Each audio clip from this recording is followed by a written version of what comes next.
ইয়া রাসূলুল্লাহ, আমি আবু বকর আপনাকে বলছি, আপনি মাথা মুবারক উঠান, আমি আমার জিন্দেগীর যত আমল আছে সব আপনার উম্মতের জন্য দিয়ে দেব। সুবহানাল্লাহ, আপনার উম্মতের জন্য দিয়ে দেব। আমার নবী মাথা মুবারক উঠাই না।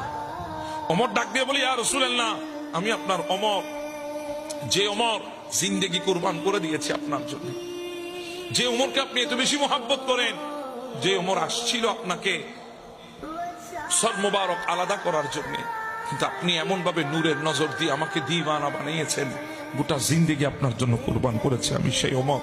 ইয়া রাসূলুল্লাহ, মাথা মুবারক উঠান। ইয়া রাসূলুল্লাহ, আমি আমার জিন্দেগিতে যত আমল করেছি, আজান গোপনে ছিল, আমি ওমর ইসলাম ধর্ম গ্রহণ করে ওপেন করেছি আজান। ইয়া রাসূলুল্লাহ, আমাকে যেই মোহাব্বত করে আপনি ফারুক আজম উপাধি দিয়েছেন, ইয়া রাসূলুল্লাহ, আমি সেই ফারুক বলছি, মাথা মুবারক উঠাই দেন, আমি আমার জিন্দেগির আমল আপনার উম্মতকে দান করে দেব। আমার নবী মাথা মুবারক উঠাই না।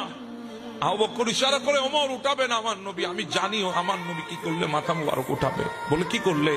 বলে একজন মানুষ আছে আমার নবীর মাথা মুবারক উঠাইতে পারে। বলে তিনি কে? বলে তিনি তাইয়্যিবা, তিনি তাহেরা, তিনি জাহেরা, তিনি সাইয়্যিদা, তিনি হচ্ছে মা ফাতেমাতুজ জোহরা। একমাত্র ফাতেমাই আমার নবীর মাথা মুবারক উঠাইতে পারবে, আর কেউ পারবে না। সুবহানাল্লাহ। তোর দিলেন মদিনার দিকে দুজন। আলীর সাথে দেখা হয়ে গেছে। আলী কই যাও? বলে আমার নবীকে খুঁজতে। আলী যাইও না, নবীরে পাইছি, কিন্তু নবী মাথা মুবারক উঠাই না। এখন কি করবা? বলে যাও ফাতেমাকে একটু ডেকে নিয়ে আসো। ফাতেমা ছাড়া কেউ আমার নবীর মাথা মুবারক উঠাইতে পারবে না। ওই ফাতেমা পারবে। কোন ফাতেমা? যিনি হচ্ছেন উম্মে আবিয়া, মানুষ আমার নবীর মা বলে যাকে ডাকতো, সেই ফাতেমা পারবে আমার নবীর মাথা মুবারক উঠাইতে।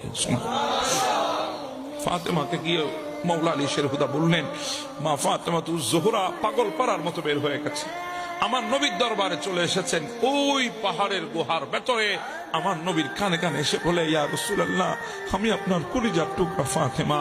ইয়া রাসূলুল্লাহ, আমি আপনার ফাতেমা। ইয়া রাসূলুল্লাহ, আমি আপনার ফাতেমা বলছি, আমার যত আমল আছে, আমার সমস্ত আমল আপনার উম্মতকে দিয়ে দেব। আমার নবী মাথা মুবারক উঠাই না। তখন ফাতেমা বলছি, ইয়া রাসূলুল্লাহ, আমি আপনাকে বলতে চাই, আমার দুইজন সন্তান হাসান এবং হুসাইন, এই দুইজনকে আপনার জন্য কুরবান করব, আপনার দ্বীনের জন্য কুরবান করব। এই কথা বলতেই আমার নবী মাথা মুবারক উঠাই দিলেন। ফাতেমা, তুমি সত্য বলছো? বলে হ্যাঁ, সত্য বলছি, আমার দুই সন্তানকে আপনার দ্বীনের জন্য কুরবান করে দেব। ফাতেমা, যদি পারো, আমি বলছি আল্লাহর দরবার থেকে গ্যারান্টি নেব, আমার দুই নাতির রক্তের বিনিময়ে আমার উম্মত গুলাকে আমি জান্নাতে নিয়ে যাব। হ্যাঁ, আমার নবী সিজদায় পড়েছে, ওই গারে সিজদার মধ্যে